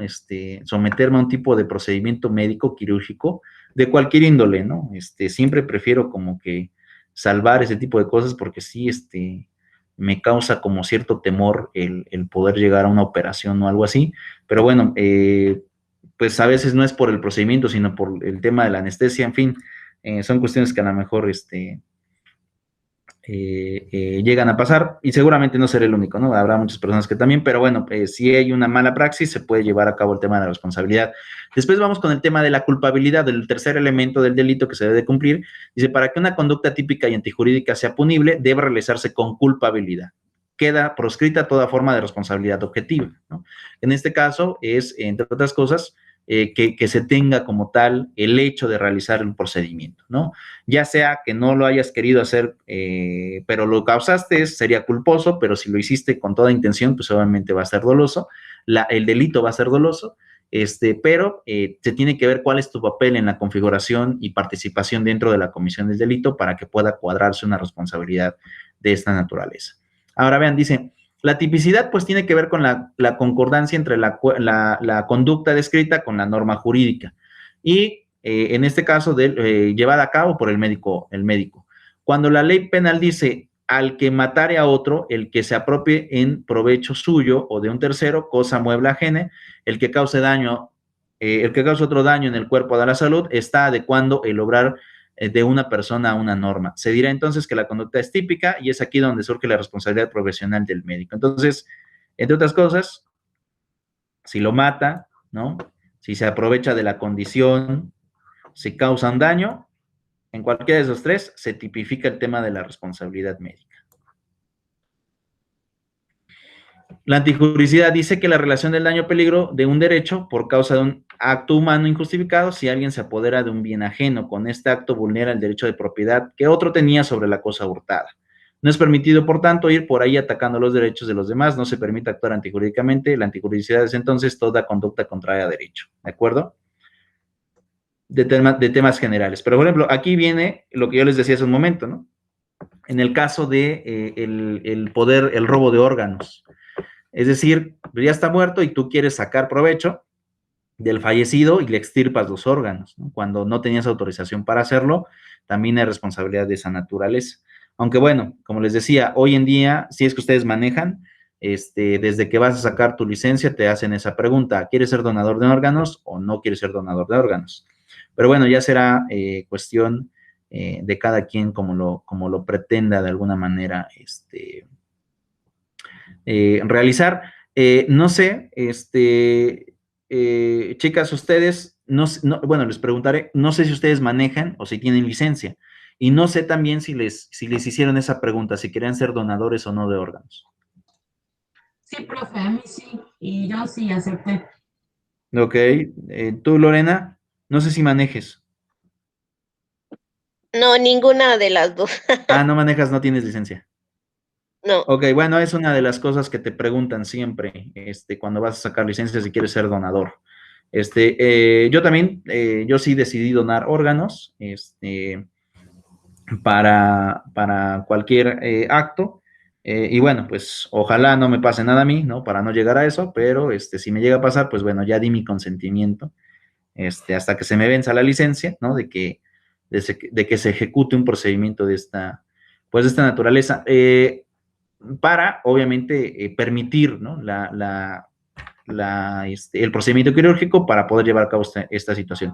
Pero si no lo autorizas, pues no hay como tal una autorización para cualquier médico ni para cualquier institución de que te puedan retirar el tema de los órganos. Ahora, fíjense, pero además para poder castigarse al responsable de estos hechos, que es decir, al médico, es necesario que haya actuado con culpabilidad. Decir culpabilidad es decir representación mental del hecho. Referibilidad psíquica la llaman unos, elemento subjetivo que le dicen otros imputabilidad. En fin, es una noción que indica que si la persona se encuentra en ese momento en pleno uso de sus facultades mentales, debe responder por la comisión del delito porque lo previó y lo quiso, o sin quererlo confió imprudentemente en poder evitarlo. Entonces, ¿qué es lo que te hace presuponer que tiene culpa? Que lo haya hecho así, en sus facultades mentales, con pleno uso de sus facultades mentales.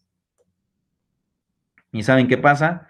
Todos los médicos ejecutan sus actos con pleno uso de sus facultades mentales. Desde ahí puedes como inferir que hay culpabilidad de algún acto delictuoso, desde ahí.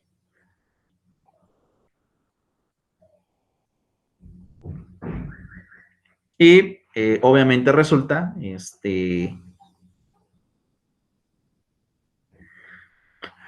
delictuoso, ¿no? Aunque, bueno, seguramente ustedes se preguntarán, bueno, ¿qué pasa si a lo mejor, si es un médico y a lo mejor realizó el procedimiento en estado etílico, ¿no? O con algún tipo de psicotrópico? Eso agravaría el delito. Recuerden que eso también cambió. Antes, el ir en estado de ebriedad o en ir bajo la influencia de algún tipo de psicotrópico, se estipulaba como atenuante. Hoy en día ya no es así. Hoy es agravante del delito. O sea, todavía unos años más o meses más por estar en ese tipo de estado. Entonces, pues bueno, en pocas palabras, hay culpabilidad desde el momento en que se sabe que el sujeto estaba en pleno uso de sus facultades mentales y realizó el procedimiento, por ya sea intencional o que no haya tenido el cuidado previsto, ¿no? O suficiente para poder llevar a cabo el procedimiento. Con el pleno uso de sus facultades mentales se puede presumir que hay culpabilidad del sujeto y que debe, en este caso, debe ser responsable por la comisión del delito. Sí, porque aparte es incongruente, o sea, si no estás en uso de tus facultades mentales, ¿cómo podrías estar o participando en una operación, no? Claro.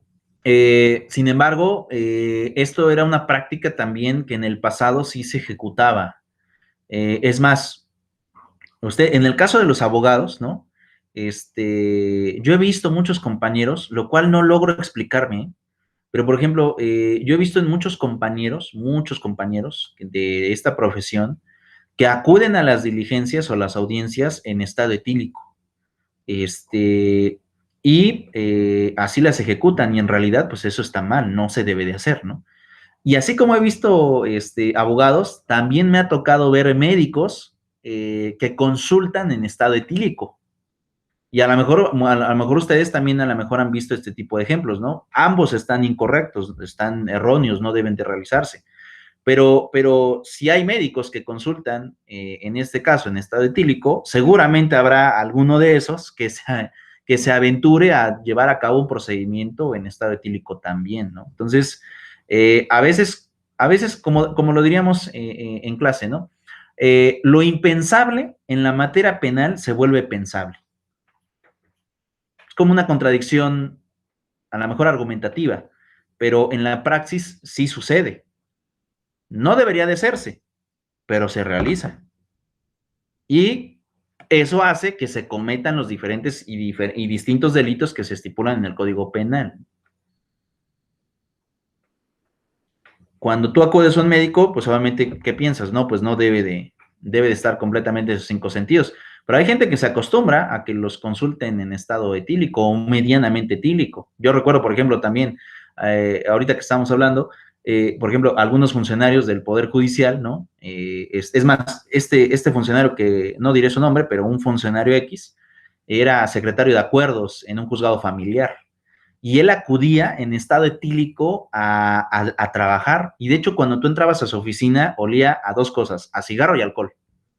Pero los litigantes, o sea, todos los abogados que íbamos a que nos resolvieran nuestros asuntos por los acuerdos, ya nos habíamos acostumbrado a verlo trabajar así. Y en el tribunal, pues no le decían nada, ¿no? Y era bueno trabajando. Hasta eso era bueno trabajando. Aún y a pesar de que estaba en estado etílico y era funcionario público, ¿no? Bueno, digo, lamentablemente ahorita con el tema del COVID, fue uno de los funcionarios que falleció por el tema de la enfermedad. Salió su comunicado incluso en la página oficial del tribunal, lamentando el fallecimiento, pero todo el mundo conocía a este funcionario que ejecutaba su trabajo en estado etílico, ¿no? Entonces, como diría hace un momento, cosas que no deben de realizarse se vuelven pensables, ¿no? Y en el caso de los médicos, estoy seguro que también por allá o por allí habrá algún médico que sí ejecute procedimientos a un estado etilizado, ¿no? O bajo la influencia de algún tipo de psicotrópico, porque ahora ya no solamente es alcohol, sino que ahora ya también algún tipo de psicotrópico llegan a introducirse al cuerpo. Entonces, por eso les decía hace un momento, lo impensable se vuelve pensable. Y en esto de lo impensable se vuelve pensable, da como resultado la comisión de delitos, que en este caso estamos viendo responsabilidad médica. En fin, es complejo, ¿no? Pero sí pasa, ¿no? Sí pasa. Yo nunca, por ejemplo, en este caso, este X funcionario que yo les comento, nunca entendí cómo es que el tribunal nunca le llamó la atención. Si todos los días estaba utilizado, todos los días, pero nunca lo entendí. Lo cierto es que llevaba años trabajando en el tribunal, años. y me refiero a más de 2 décadas, ¿no? Trabajando ahí en el tribunal, y por lo que comentan, bueno, al menos yo desde que llegué a ese juzgado, después lo vi en otro juzgado, por lo menos conviviendo con él tenía yo como tal vez unos 6 años, y los 6 años lo vi igual, ¿no? Y nunca vi que le llamaran la atención, ni el juez, ni el tribunal, nadie. O sea, él llegaba a trabajar como cualquier persona, nada más que en un estado, pues tal vez no conveniente, era como complicado, ¿eh? Pero bueno, es como lo impensable, bueno, como decía hace un momento, lo impensable se vuelve pensable o posible en las cosas, ¿no? Es como, por ejemplo, en cualquier comisión del delito, yo creo que si hacemos un balance de los delitos que se pueden tipificar, yo creo que nadie estaría, por ejemplo, yo no comprendo cómo es que alguien puede quitarle la vida a otra persona, yo no lo comprendo. Lo cierto es que allá afuera hay muchas personas quitándole la vida a otros sujetos, ¿no? Y se cometen delitos, ¿no? Entonces, lo mismo pasaría en el caso de lo que ahorita comento, lo impensable se vuelve posible y en la realidad puede ser comitivo de delito. No sé si a alguna de ustedes les ha tocado trabajar con personas así, en alguna ocasión de tantos años de trabajo que ya tenemos.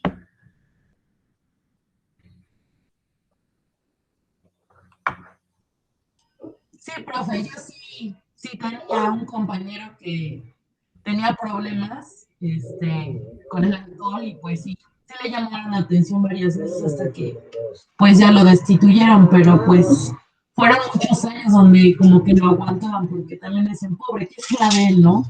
Pero terminan destituyéndolo. Pues sí, y yo, como decía hace un momento, yo creo que en el caso de los médicos, seguramente será un mínimo número de médicos que lleguen a hacer algo así, pero estoy seguro que a lo mejor por ahí ha de haber uno que sí haga algún procedimiento quirúrgico en estado inconveniente. Bueno, en fin, al final de cuentas, como les decía hace un momento, se vuelven delitos, ¿no? Y sobre eso tendríamos que verificar si es culpable normal, ¿no? Es decir, con la pena que se establece desde un principio, o se le agrava el delito por estar en algún tipo de condición inconveniente bajo los regímenes de gravedad, ¿no? Es decir, esos aumentos de pena por cumplir ciertas condiciones en la comisión del delito. Entonces, pues bueno, es complicado. Fíjense, el hecho se producirá entonces como resultado de la voluntad del agente que lo ejecuta o de la negligencia que lo impide abstenerse de ejecutarlo. Si hay voluntad positivamente actuada, si se quiso el resultado. La imputación se hará a título de dolo, ¿no? Es decir, que hay intención. Si no funcionaron los resortes de su voluntad y obró por descuido, aún sabiendo que podría incurrir el hecho, la imputación se hará por título de culpa. Es decir, o eres delito doloso o es delito culposo. Se pueden cometer los dos delitos dentro de la responsabilidad médica.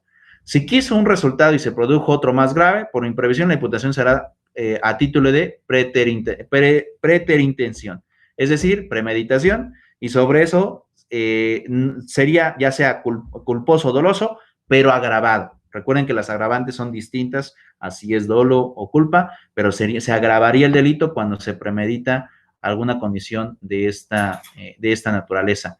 La culpabilidad es lo que está socialmente aceptado. A través del desarrollo social se ha definido que para poder impedir la interacción de los miembros de la comunidad deben asumirse riesgos de forma permanente.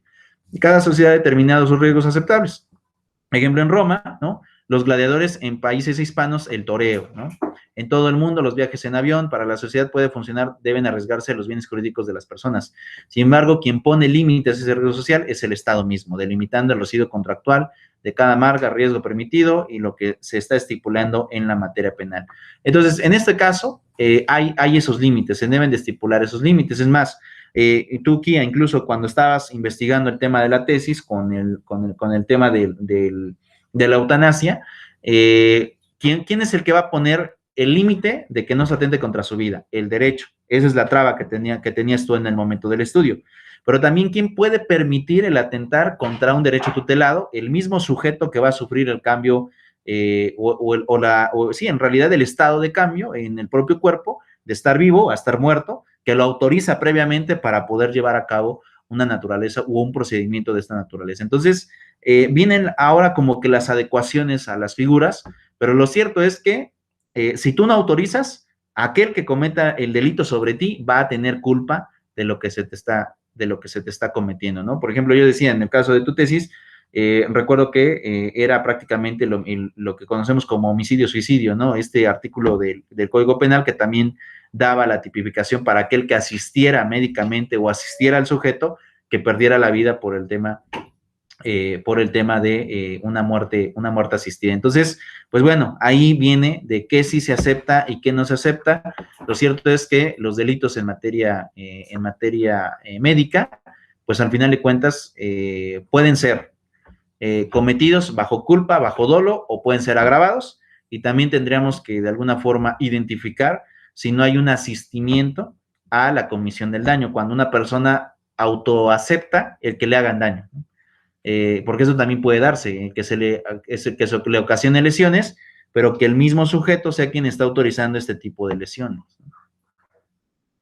¿Se fue Lorena? ¿Lorena te sacó la plataforma? Ya. Sí, bueno, ya regresé, profe. Lo que pasa es que mi lap se ha estado trabando, entonces tengo que volver a reiniciarla o me vuelvo a conectar. Ah, ok, listo. Bueno, entonces a ese marco jurídico iba, ¿no? Entre otras cosas, cómo es que se van a dar, se van a configurar los delitos en ese sentido. Ahora, fíjense, ¿cuáles son los elementos para definir lo que se encuentra permitido y lo que no lo es, ¿no? Que eso también es algo que resulta un poco complicado. Ahora dice, por ejemplo, los límites que marcan la desaparición del riesgo se pueden resumir en utilidad social, inevitabilidad del riesgo, necesidad social y costumbre. La utilidad social hace referencia a cada persona que posee una serie de derechos que deben ser protegidos por la sociedad. Pero esa protección se encuentra con el límite de la necesidad social. Ahora, ustedes recordarán también las definiciones, chicas, de derecho sustantivo y derecho adjetivo. ¿Cuál es el derecho sustantivo?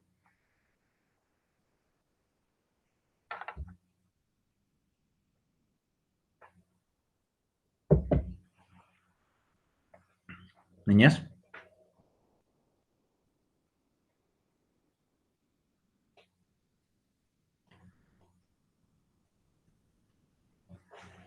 ¿Sí se acuerdan de eso o no? ¿O ya no se acuerdan de esas definiciones?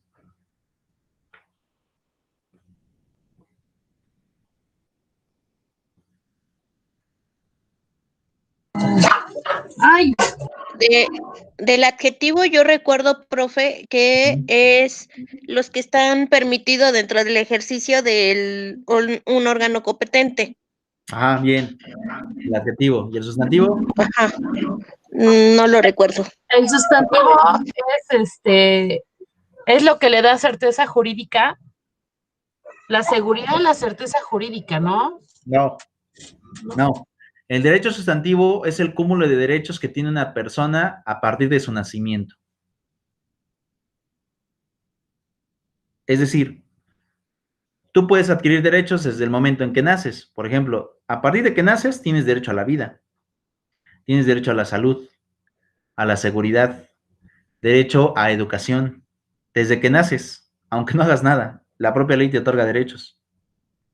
¿De acuerdo? Y el derecho adjetivo es la facultad de poder defender o reclamar esos derechos mediante un órgano competente, que eso ya lo adquieres hasta después de los 18 años.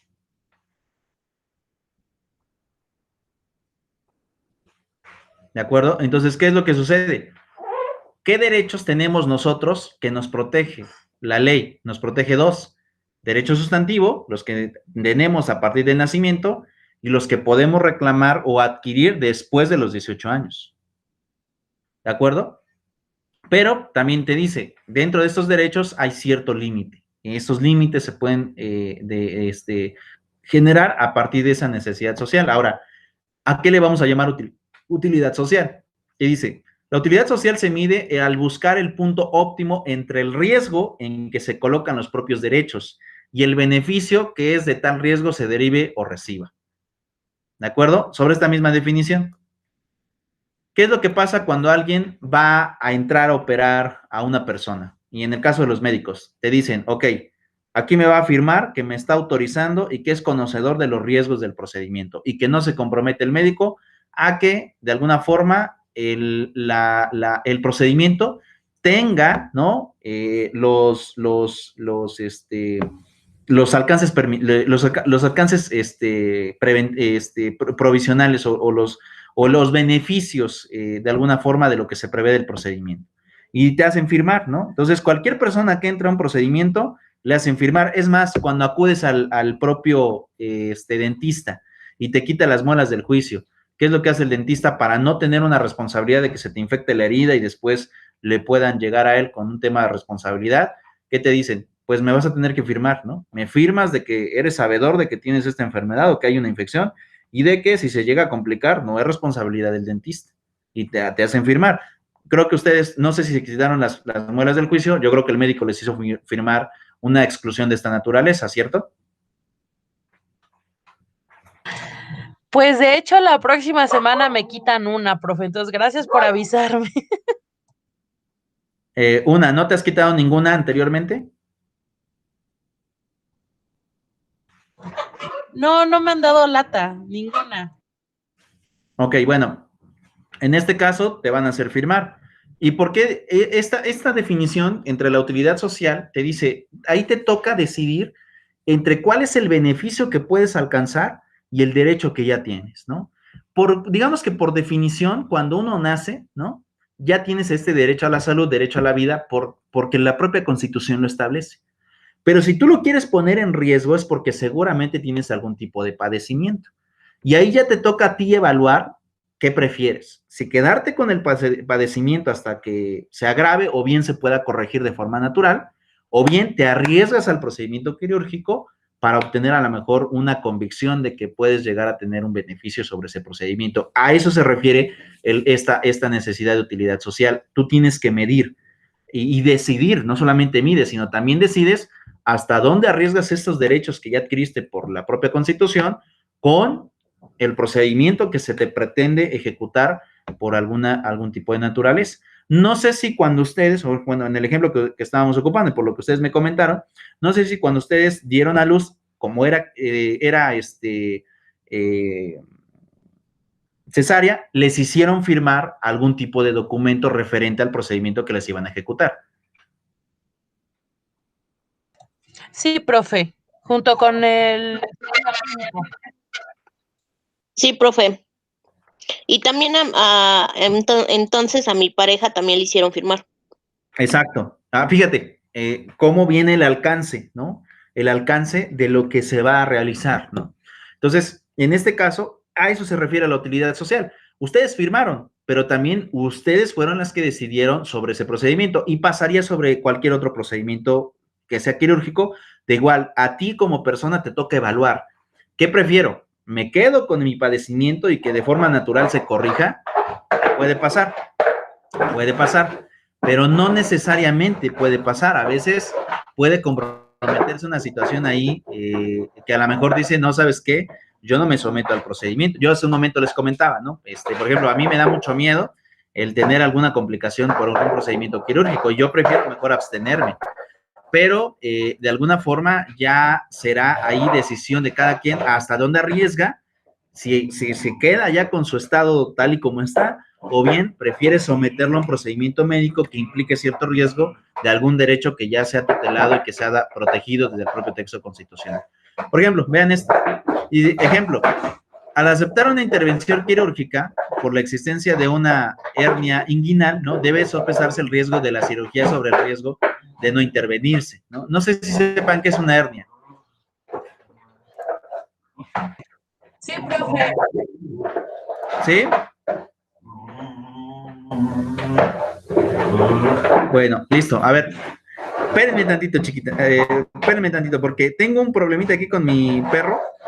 Déjenme quitarle su juguete porque me está haciendo ruido y no me tardo más que 2-3 segundos.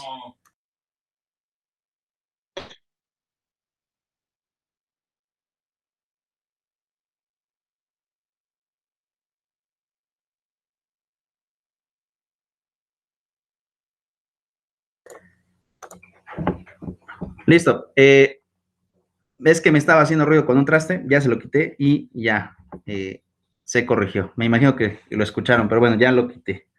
Listo, regreso entonces al ejemplo.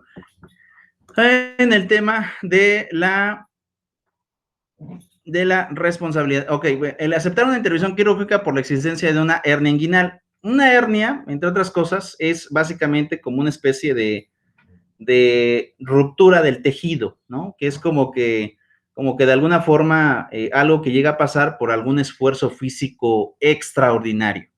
Entonces, supongamos, se abre el tejido en ese sentido y esto permite la salida de cierto líquido que el propio cuerpo produce, que de alguna forma física se logra ver como si fuera como una especie de bolsa, ¿no? Como una especie de bolita, que en realidad es porque el tejido se logra abrir, ¿no? Y cuando eso sucede, es riesgoso porque si es que se llega a romper, puede salirse dicho líquido, puede infectarse y puede ir la infección a un otro órgano que a lo mejor no está infectado, pero que puede presentar algún tipo de problemática. Entonces, cuando esto sucede, ¿no? Hay que tener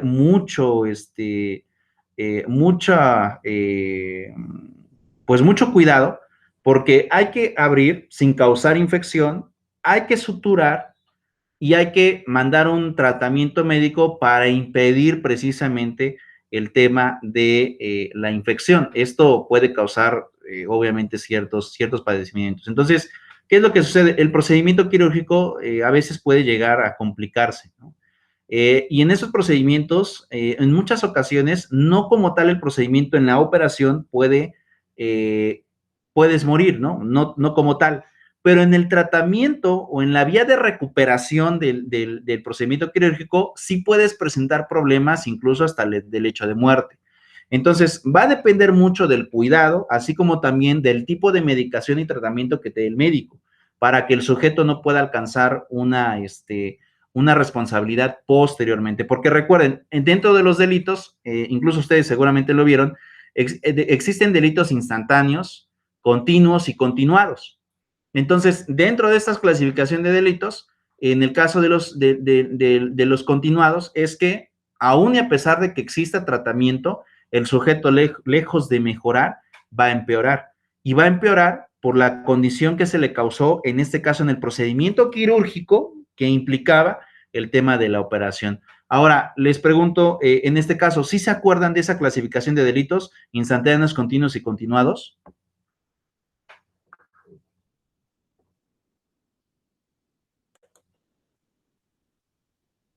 No me acuerdo, profe. ¿No? ¿Lore? No, profe. ¿No? Ok, a ver, les recuerdo cuáles son cada uno de estos tres. Vamos con el primero. El delito instantáneo es aquel que se comete con la conducta del sujeto. Instantáneo. ¿De acuerdo? Se cometió, por ejemplo, un robo. ¿De acuerdo? Tú vas caminando, como digamos el robo un transeúnte, esa es la palabra que se ocupa. Vas caminando por la calle en el centro histórico de Puebla. Y de repente se para un sujeto, te pone una pistola en la cabeza y te dice, ¿sabes qué? Dame las joyas que traes, dame la cartera y vámonos. Te quitan tus pertenencias y el sujeto se va. Es instantáneo, sucede en un solo momento. ¿Qué pasa con el delito continuo? ¿No? Digo, sí, continuo, ¿no? Cuando se comete en dos momentos, ¿no? En dos momentos. Supongamos, ¿no? En este caso. Es decir, logro a lo mejor convencerte de comprarme una casa, por ejemplo. Y en ese caso, yo te voy a manifestar que me otorgues cierta cantidad de dinero. Supongamos 100,000 pesos de adelanto por el trato que vamos a hacer. Tú llegas y me los das, ¿de acuerdo? Un momento. Segundo momento. Yo te digo, ¿sabes qué? Vamos al notario público para que logremos hacer el contrato de compraventa a tracto sucesivo, es decir, en pagos, ¿no? Y pues resulta que el día en que yo tengo que presentarme al notario no voy. Pero firmamos un contrato particular. Y en el contrato particular se logra estipular que yo te vendí una casa, que previamente me habías dado 100,000 pesos y que en este momento, a pesar de que sea un contrato privado, me vas a otorgar otros 100,000 pesos. Entonces, ¿qué es lo que sucede en ¿Qué es lo que sucede en esas situaciones? Pues también, ¿qué es lo que va a pasar? Pues yo estoy cometiendo dos delitos, ¿no? O bueno, es un solo delito, que en este caso es el delito de fraude, porque a lo mejor la casa ni era mía y yo te la vendí. Y dos, no lo ejecuté en un solo momento, sino simplemente me diste dinero en un primer momento y en un segundo momento logramos firmar, pero al final de cuentas no logramos ir al notario público para que pudiéramos realizar el contrato correspondiente. Pero yo recibí el dinero, yo me lo quedé, yo me lo gasté y tú simplemente te quedaste sin recibir el documento que es la escritura pública mediante notario. Delito continuo. Dos momentos.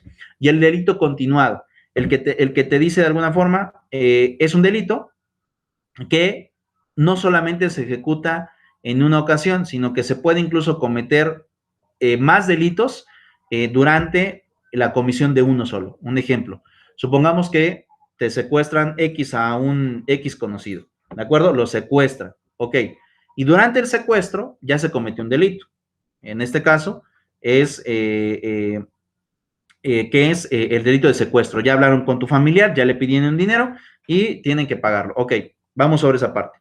Y por otro lado, estos delincuentes, ¿no? Para poder presionar más a la familia, se les ocurre cortarle la oreja, ¿no? O cortarle un dedo al secuestrado. Entonces, ya no solamente secuestro, sino ahora también son lesiones, ¿no? Entonces, ya son dos delitos y se sigue llevando a cabo dentro de la comisión de un solo delito. De esto hablamos de delitos continuados, ¿no? Es decir, no se ejecutan en un solo momento, sino que de alguna forma todavía se cometen dentro de ese mismo delito más delitos para poder agravar la situación del delito. No sé si me expliqué. Sí, profe, sí entendí. ¿Sí, Lorena? No, la verdad, otro ejemplo podría dar, porfa. ¿En cuál de los tres? En el último, nada más. Ok, en el último, por ejemplo. Ok, a ver, sobre el último, el ejemplo del secuestro. Secuestro, a ver, déjame ver. Ok, listo. A ver, díganme si alguna de ustedes ha llegado a tener un conflicto con alguna expareja en donde les haya privado de la libertad. ¿Cómo saben que si les privó de la libertad? Es decir, que las incomunica por al menos un espacio de 3 horas. O si han conocido a alguna persona, ¿no? X, ¿no? Que haya tenido un conflicto de esta naturaleza. Sí, bueno, tan solo cuando se pelean es así de no, aquí tú y yo hasta que arreglemos, ¿no? Problema. Ok, bien. Nadie puede impedirte el tránsito por ninguna circunstancia. Nadie puede hacerlo. Pero a veces es muy común que cuando existen estos conflictos de pareja, ¿no? Supongamos, ¿no? Que la persona te citó en su casa, hagamos de cuenta que cada quien vive en casas independientes. Y esta persona te citó en su casa, entonces tú vas a su domicilio y ahí en el conflicto que están teniendo, literalmente te dice, ¿sabes qué? No vas a poder salir. Y el hecho es que cuando tú quieres salir de tu casa, el sujeto va sobre la puerta y no te deja salir. Se cumplen más de 3 horas y entonces ya podemos hablar ahí de privación ilegal de la libertad, ¿de acuerdo? No es secuestro porque no está pidiendo dinero para poder soltarte, ¿no? No, simplemente te estoy privando de la libertad. Ok, en ese mismo ejemplo, ¿no? Supongamos que ahí está la discusión, ¿no? Ya tenemos un delito, ya lleva 5 horas en el domicilio del sujeto sin que te deje salir. Tú ya estás cansada, ya no quieres hablar con el sujeto, ya literalmente ya te tiene harta, tú ya lo que quieres es, ahora sí como dirían, darle la vuelta, dejarlo atrás y cada quien por su vida felices y contentos. Bueno, no, el sujeto está empecinado, ¿no? En que no te va a dejar salir. Ok, pero durante el momento de la discusión o plática que lleguen a desarrollar, el sujeto pierde los cabales, ¿no? Entonces ya cometió un delito que es privación ilegal de la libertad y en esa pérdida de cabales se le ocurre meterte un golpe. Híjole, te pega. ¿Y qué es lo que sucede? De ese golpe que te está dando, ya no es nada más un golpe normal, ¿no? Sino que te está dejando un hematoma, ¿no? Es decir, tan solo del cachetadón que llega a dar, ¿no? Supongamos que es un cachetadón o que te dé un puñetazo, te logra generar un hematoma, ¿no? Es decir, lo que comúnmente o ordinariamente le decimos chipote, ¿no? Que en realidad clínicamente se ya les llama hematomas, ¿no? Cuando hay una inflamación y esa inflamación contiene obviamente sangre, ¿no? Que es lo que se acumula por el golpe tan fuerte que acabas de recibir. Ok, entonces, ¿qué sucede? Ya son 2 delitos, ¿no? O sea, este delito de las lesiones se cometió dentro, de alguna forma, del delito de privación ilegal de la libertad. Se está cometiendo durante lo que se está cometiendo el tema de la privación. Entonces, ¿qué sucede? Ahí es cuando hablamos acerca de los delitos continuados. Cuando en la comisión del delito se cometen otros y de alguna forma se siguen cometiendo y cometiendo otros hasta que se termina el principal, que es en este caso la privación ilegal de la libertad. Digo, es como un ejemplo también que puede servir para poder ejemplificar el tema de los delitos continuados. No sé si ya logré explicarme mejor, Lorena. Sí, profe, gracias. Entonces, en ese sentido, es como que muy frecuente o común que lleguen a pasar este tipo de delitos, ¿no? Entonces, cuando hablamos también dentro de las responsabilidades médicas, hay que identificar perfectamente qué tipo de delitos tenemos, si es un delito instantáneo, si es un delito continuo o si es un delito continuado. Y sobre eso podemos entregar, en este caso, si es que existe la comisión o cómo se lleva a cabo la comisión del delito dentro de las responsabilidades penales. Pero bueno, no sé si tengan dudas o alguna pregunta antes de terminar la sesión del día de hoy. No, profe, todo muy bien, muy claro, gracias. Sí, este documento que ahorita lo estoy revisando, se los voy a subir a la plataforma. De hecho, lo hago de una vez para que lo vean y vean dónde va a quedar. ¿De acuerdo? A ver, déjenme ver, le vamos a dar copiar. Me voy a ir a medicina legal. Listo, vamos a crear. ¿Sí están viendo mi pantalla o no? Sí, profe. Bueno, vamos a ponerle documento de clase, ¿de acuerdo? Y le vamos a poner agregar. Vamos a poner vínculo. Lo copiamos, lo pegamos. Listo, ya lo tienen ahí. Lo vamos a poner en la sesión del día de hoy, que es el Código Penal. Y lo vamos a publicar, ¿de acuerdo? Publicar. Listo. Aquí ya ustedes lo tienen. Y bueno, ya lo pueden ustedes estar revisando sin ningún problema. Nada más les hago ahí una situación que tengo. Vean, con la clase del 19 de diciembre, llevo 3 días con mi computadora prendida y como podrán darse cuenta, no terminan de subirse los videos. Lo intenté a subir después de que terminé la sesión de diciembre y no lo pude hacer. Lo volví a intentar hace 3 días y ahorita llevo 3 días sin poder subir. De hecho, están subiéndose todavía todas las clases que tengo de esa ocasión.